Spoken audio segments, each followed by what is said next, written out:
मुसलमानों को इस्लाम को जड़ से निकालने की कोशिश करते रहे, लेकिन खुद जड़ से उखड़ गए।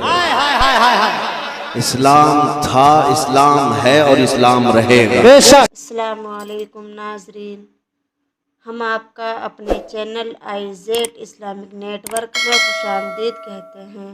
आज के हमारी वीडियो का टॉपिक है मुफ्ती सलमान अज़हरी। आप सभी वसीम रिजवी को तो जानते ही होंगे, जिसने कुरान की आयतों को मिटाने की कोशिश की। आइए जानते हैं मुफ्ती सलमान अज़हरी ने कुरान के बारे में क्या फरमाया और वसीम रिजवी जैसे मक्कार और काफिर जैसे लोगों का मुंह बंद कर दिया। नाज़रीन, कुरान अल्लाह ताला की वो मुक़द्दस किताब है जिसका पढ़ना भी इबादत है और सुनना भी इबादत है और देखना भी इबादत है। आइए इस वीडियो में देखते हैं कुरान के मर्तबे को। चलिए वीडियो शुरू कर। मैं मजबूर हूं, मेरी मदद कीजिए। लेकिन आज मजबूर अकेला हूं, अनाथ हूं, क्योंकि मेरी बात कोई नहीं सुनने वाला। सनातन धर्म के सभी संगठनों, महामंडलेश्वरों के दरवाजों पर गया, उनसे कहा कि भाई मेरी उच्च स्तरीय जांच करा दीजिए, लेकिन हालात बद से बदतर हो गए। अब तो मुझ पे गैर जमानती वारंट लेकर मेरे घरों की कुर्की की नौबत आ गई है। मैंने बहुत दुखी मन से देश के राष्ट्रपति महोदया से अपील की है, इच्छा मृत्यु के लिए पत्र लिखा है कि मुझे अनुमति दी जाए, क्योंकि मैं बहुत डिप्रेशन में हूं। रोज एक कदम अपनी सुसाइड की तरफ बढ़ रहा हूं। मैं अकेला हूं, मेरी आवाज कोई पहुंचाने वाला नहीं। मैं मजबूर हूं, मेरी मदद कीजिए ताकि मेरी मौत से पहले इस्लाम के धर्म वाले अपनी जीत का जश्न न बना पाए। न घबराओ मुसलमानों, अभी खुदा की शान बाकी है। बेशक अभी इस्लाम जिंदा है, कुरान बाकी है। बेशक बेशक माशाअल्लाह। अल्लाह का करोड़ा एहसान है। जालिमों ने हर दौर में आजमाया है, मुसलमानों को इस्लाम को जड़ से निकालने की कोशिश करते रहे, लेकिन खुद जड़ से उखड़ गए। इस्लाम था, इस्लाम है और इस्लाम रहेगा। क्या बात कही। एक छोटे से गांव में ये वलवला अंगेज मजमा। मेरे अजीजों, मैं चैलेंज करता हूं किसी नेता को कि ये जोश ला करके दिखा। भीड़ तो बहुत हो सकती है, 500 की 200 की तो भीड़ हो सकती है, और 100 रुपये लेकर आने वालों की तो भीड़ हो सकती है जी। लेकिन मेरे रब की जात पर मुझे यकीन है कि जिस इलाके में भी मैं जाऊंगा, वहां 100-200 रुपये लेकर आने वालों की भीड़ नहीं, बल्कि अपनी गर्दन मेरे मुस्तफा के नाम पर देने की। मेरे अजीजों, माशाअल्लाह, लब्बैक या रसूलल्लाह, लब्बैक या रसूलल्लाह। आला हजरत का ये फैजान है, आला हजरत का ये फैजान है कि जब जब इस्लाम और मेरे मुस्तफ़ा करीम के खिलाफ उंगलियां उठाने की कोशिश की जाती रही, और उतना ही जोश और उतना ही वलवला ईमान का मुसलमानों में बढ़ता गया। साल भर पहले मैं भी बहुत जलसे किया और देखा भी, लेकिन आज का हाल ये है कि उड़ीसा से लेकर कश्मीर तक और बंगाल से लेकर के आंध्रा तक, गुजरात से लेकर उत्तर प्रदेश तक, किसी भी इलाके से मैं गुजरूं तो आपका हाल तो जलसों का ये है कि बच्चा हो कि 80 साल का बूढ़ा हो, देखते ही वो फौरन जो नारा पुकारता है, लब्बैक या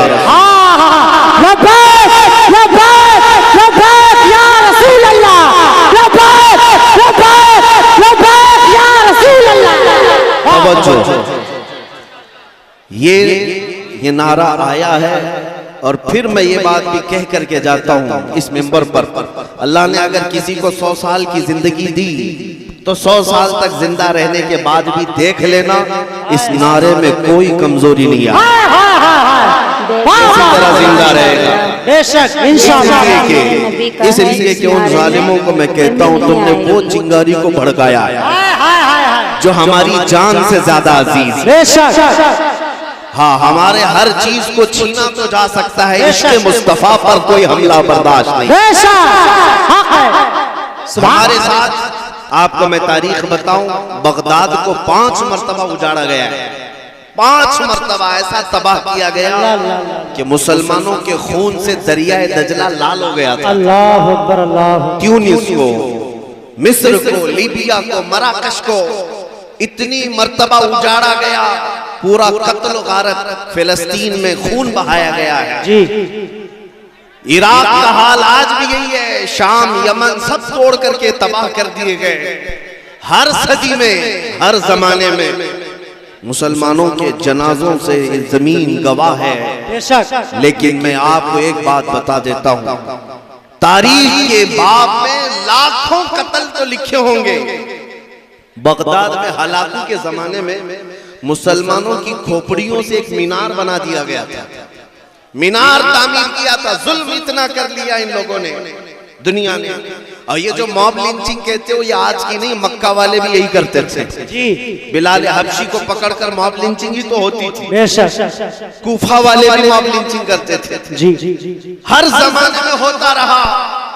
लेकिन कान खोल करके सुन ले दूसरे लोग भी, और आंख खोल कर देख भी ले, हर जमाने में इस दरख्त को हिलाने की कोशिश की गई, कोशिश तो की गई जी। हो सकता है पत्ते झड़ गए हों, लेकिन इसकी जड़ तहत सरा में है।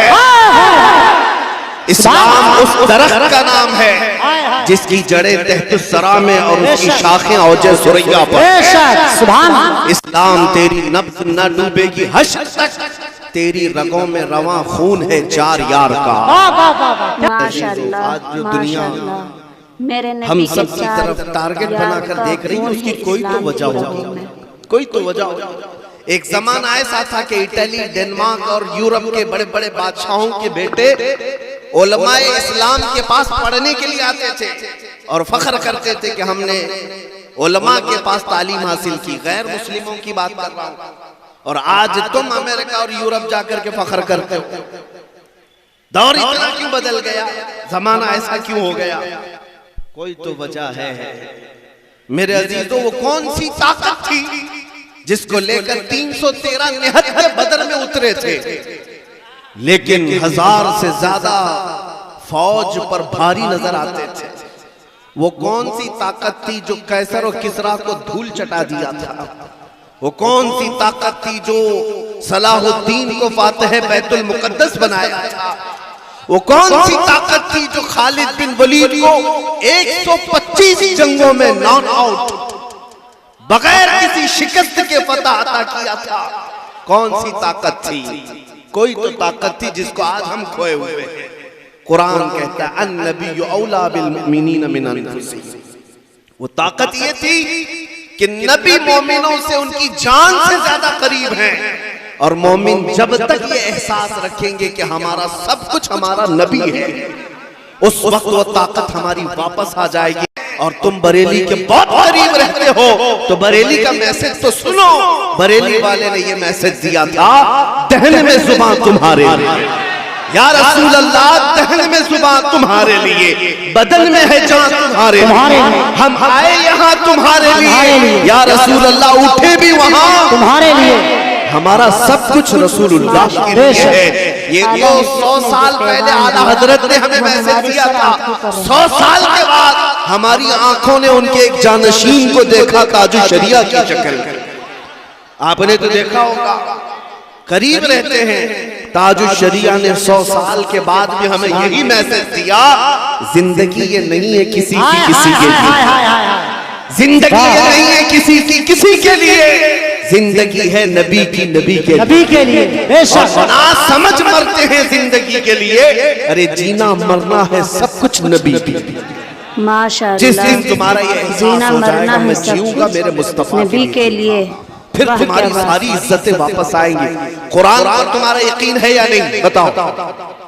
हाथ मत उठाना, बस हम हाथ सिर्फ एक ही बात पर उठाते हैं। हाँ, हम हाथ वगैरह चंदा देने के लिए और मदीना जाने के लिए, मक्का जाने के लिए नाथखा हजरात तो उठवाते रहते हैं। हम तो सिर्फ इस बात पर हाथ उठवाते हैं कि कौन है मेरे नबी की इज्जत पर अपनी गर्दन देता है, बस। तवज्जो तवज्जो। बात यह है कि तुम्हारा कुरान पर अकीदा है या नहीं है? जी, कुरान पर अकीदा है। कुरान पर नबी पाक सल्लल्लाहु ताला अलैहि वसल्लम से और कुरान सारी दुनिया से ज्यादा तुम्हें मोहब्बत है या नहीं है? हक है। अगर ये तमाम चीजें हैं मेरे अजीजों, कुरान पर अकीदा है, हुजूर से बेपनाह मोहब्बत है, तो आओ कुरान की सुनो। कुरान कहता है ला तहिनु वला तहज़नु व अंतुमुल अअलौन। तुम घबराओ मत, परेशान मत हो, तुम सबसे ज्यादा कामयाब रहोगे, सबसे ज्यादा। कुरान की बात कर रहा हूं, किसी इसकी उसकी नहीं। कुरान कह रहा है तुम कामयाब हो, तो क्या कुरान झूठा वादा करेगा? कुरान ने जो वादा किया है वो सच्चा वादा है। तुम्हारा अगर यकीन है तो कुरान से पूछो, ऐ कुरान तू कह रहा है हम सबसे ज्यादा कामयाब हैं, तो क्या कामयाबी इसी का नाम है कि हम दर दर की ठोकरें खा रहे हैं? आज हमारी मस्जिदें, हमारे माबद, हमारे खानकाएं सब तबाह व बर्बाद की जा रही है। आज हमारे हालात ऐसे कि रोटी कपड़े के नाम पर हम मोहताज नजर आ रहे हैं। कुरान तो कहता है तुम कामयाब हो, कुरान कहता है तुम कामयाब हो। तो हमने कुरान से पूछा फिर कामयाबी किसे कहते हैं? कुरान ने कहा आगे की बात पढ़ ले, इन कुंतुम मुमिनीन, अगर तुम ईमान वाले हो। फिर हमने पूछा ईमान किसे कहते हैं? ईमान किसे कहते हैं? तो मौलाना साहब से पूछने की बजाय खुद रसूलुल्लाह से पूछते ईमान किसे कहते हैं। नबी पाक फरमाते हैं ला युमिनु अहदुकुम हत्ता अकूना अहब्बा इलैहि मिन वालिदिही व वलदिही वन नासी अजमईन। तुम में से उस वक्त तक कोई कामिल ईमान वाला नहीं हो सकता जब तक वो अपनी औलाद, अपने माँ बाप और सारी दुनिया से ज्यादा मुझसे मोहब्बत न करे। ये है ईमान। जब तुम्हारे अंदर ये बात आ जाएगी कि कसरत से मेरे आका से मोहब्बत करते हो, तो फिर कुरान का जो वादा है तुम सबसे ज्यादा कामयाब रहो, सबसे ज्यादा कामयाब रहो। डरो मत, घबराओ मत, तुम्हारे पास बहुत बड़ी दौलत है मेरे मुस्तफा की मोहब्बत की दौलत। बस इस चिंगारी को थोड़ा शोला बनाने की बात है। बस मैं नाउम्मीद नहीं हूं। बंद कर इस वाले का यू को बिल्कुल बंद कर दो, यू को बंद कर दो इस वाले। हाँ, मैं सिर्फ और सिर्फ आप तमामी हजरात को ये बात बताना चाहता हूं कि नबी पाक सल्लल्लाहु ताला अलैहि वसल्लम से अगर जान से ज्यादा मोहब्बत हो जाए तो कुरान का जो वादा है वो कामयाबी का वो वादा बिल्कुल बरहक है। क्योंकि कुरान ने जब वादा किया था सहाबा ने वो वादा देखा है। वो बगैर चप्पल के आए थे बदर में, बगैर साजो सामान और बगैर तलवारों के आए थे। एक सहाबी हजरत सुहैल कहते हैं हमारे पास तो ऐसी तलवारें थी जिससे सब्जी भी नहीं कट पाती थी। लेकिन बद्र के मैदान में एक सहाबी हजरत उकाशा कहते हैं मेरे पास तो कुछ भी नहीं था बस सिवाय मेरे मुस्तफ़ा की मोहब्बत के। आया मैदान में, कहा या रसूल अल्लाह मैं भी मैदान में उतरता हूं, मेरे पास कुछ साजो सामान हथियार नहीं। हुजूर पाक ने फरमाया कोई लकड़ी पड़ी तो लाओ। वो कहते हैं खजूर के तने की एक सूखी हुई लकड़ी मेरे हाथ में आई, मैं नबी पाक के पास दिया। हुजूर पाक ने अपना हाथ उस लकड़ी पर फेरा और कहा जाओ इसी से लड़ो। हज़रत उकाशा कहते हैं वो सूखी लकड़ी लेकर मैं मैदान में उतरा, उसी से कई काफिरों को मारा था। वो तलवार से ज्यादा असर करती थी। मेरे अजीजों ये मदद जो सहाबा को आई थी वो इश्क मुस्तफ़ा की बदौलत। उनका यकीन था रसूलुल्लाह की जात पर कि हम नबी के पीछे हैं, उतरना हमारा काम है, फतह देना मौला की शान है, रब ताला की शान है। इसीलिए आपको पता है जब इराक फतह हुआ 300 सहाबा थे साद इब्ने अबी वक्कास के साथ। ये सहाबी का अकीदा तो देखो, सहाबी रसूल हैं। जब इराक फतह हुआ तो उनको ईरान भी जाना था।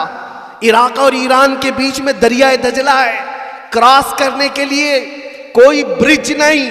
ईरानी फौज ने सारे पुल तोड़ दिए थे कि कहीं ये मुसलमान इधर से क्रॉस करके आ ना जाए। सारे पुल तोड़ दिए। साद इब्ने अबी वक्कास का हौसला ना तोड़ सके, अपने साथियों से कहा कि चलना है। सबों ने कहा चलना तो है लेकिन दरिया है, दरिया है, कोई पुल नहीं, कोई ब्रिज नहीं। दरिया दजला कोई तालाब का नाम नहीं है, दुनिया की एक बहुत बड़ी नदी का नाम है। गहराई भी ज्यादा है, चौड़ाई भी ज्यादा है। साद इब्न अबी वक्कास का हौसला फिर भी पस्त नहीं। तारीख तबरी में ये रिवायत मौजूद है। उनके साथियों ने पूछा साद इब्न अबी वक्कास से कि जाएं उस तरफ तो कैसे जाएं। साद इब्न अबी वक्कास ने कहा किसी पुल किसी ब्रिज की जरूरत नहीं, अपने अपने घोड़े लो और पानी में डाल दो, पार कराना मौला की तरफ से है। दरियाए दजला के ऊपर 300 सहाबा ने घोड़े डाल दिए और घोड़े ऐसे चलते हुए गए, यहां तक कि दरिया पार कर लिया, किसी घोड़े के टाप में तक पानी नहीं आया। वो चल पड़े, सहाबा की सवारियां पानी पर चलती रही, दरिया उबूर करके आ गए।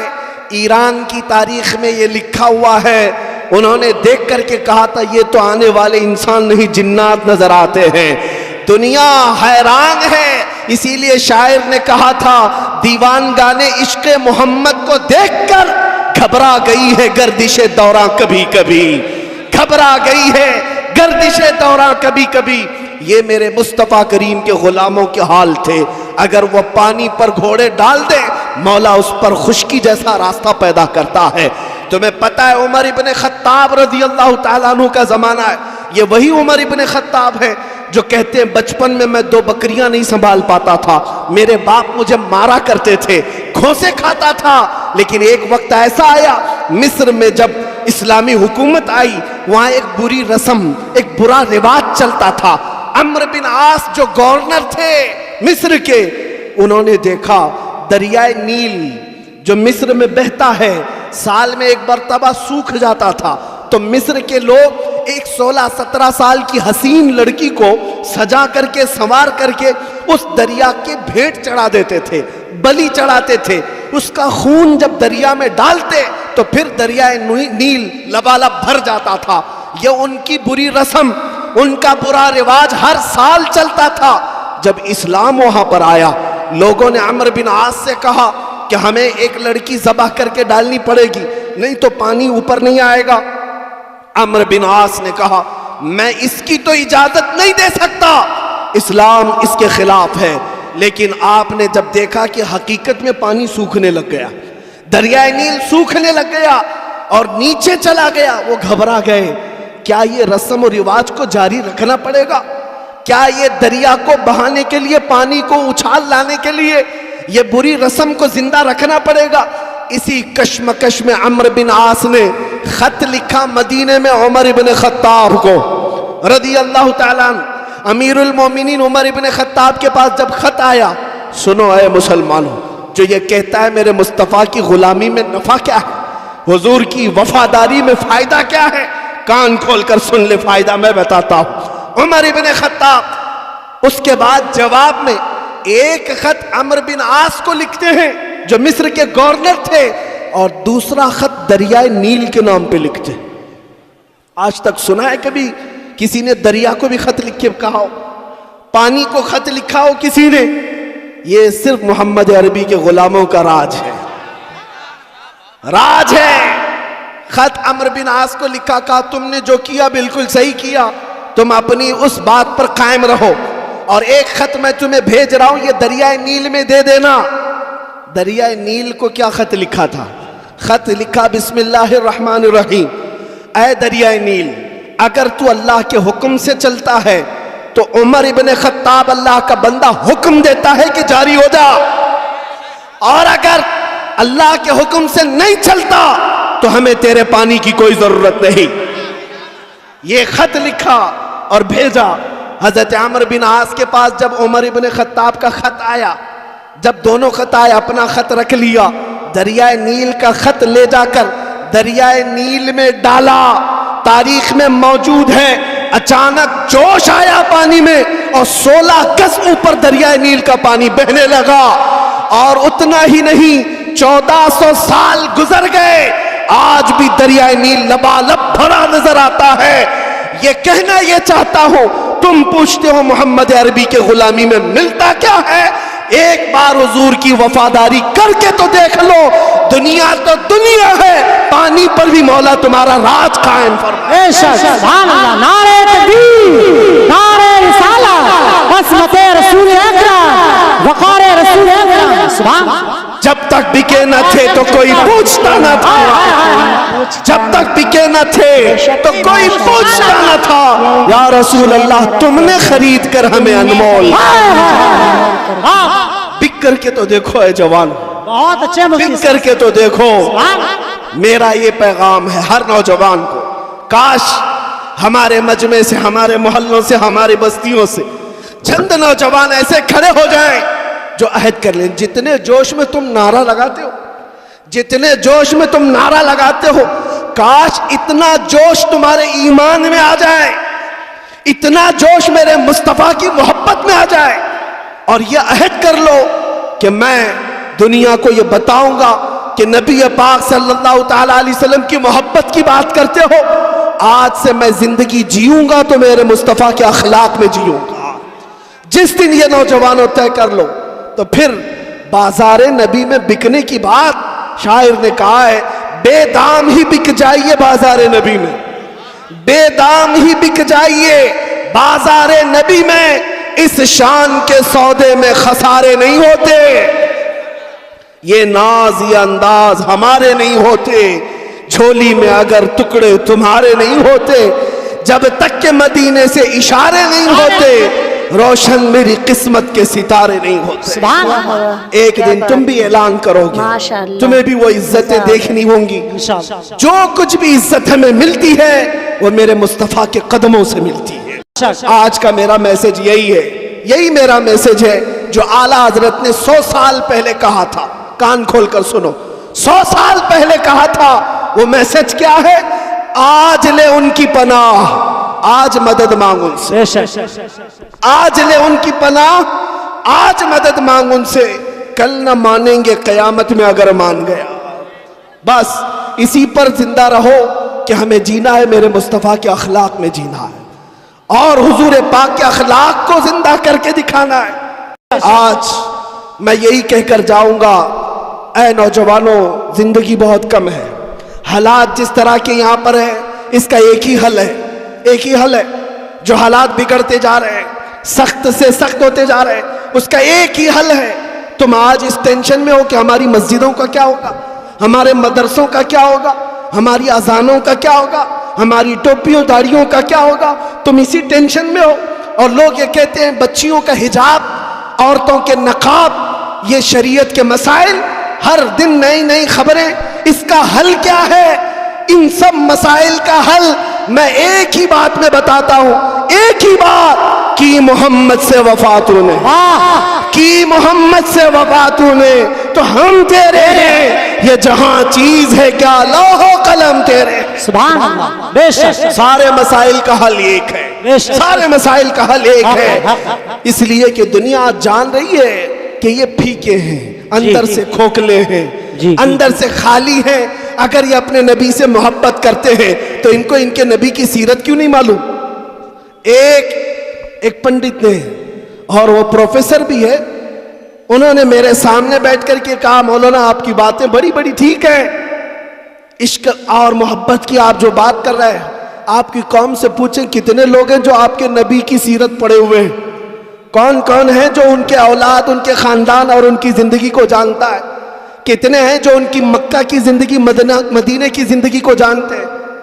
बात तो ठीक थी, इसीलिए दुनिया आज तुम्हारे ऊपर तुली हुई है कि है तो इनके सरों पर टोपियां, चेहरों पर दाढ़ियां और घरों पर मुसलमानी अलामात, लेकिन हकीकत में दिल शायद खाली नजर आता है या अमल से दूर है। इसलिए दुनिया को जवाब देने के लिए सड़क पर उतरकर एहतजाज नहीं, दुनिया को जवाब देने के लिए सिर्फ प्रोटेस्ट और धरना नहीं, बल्कि ये अहद करना है कि मैं मेरे मुस्तफा का दीवाना सिर्फ बाहर से नहीं, दिल से भी नजर आऊंगा।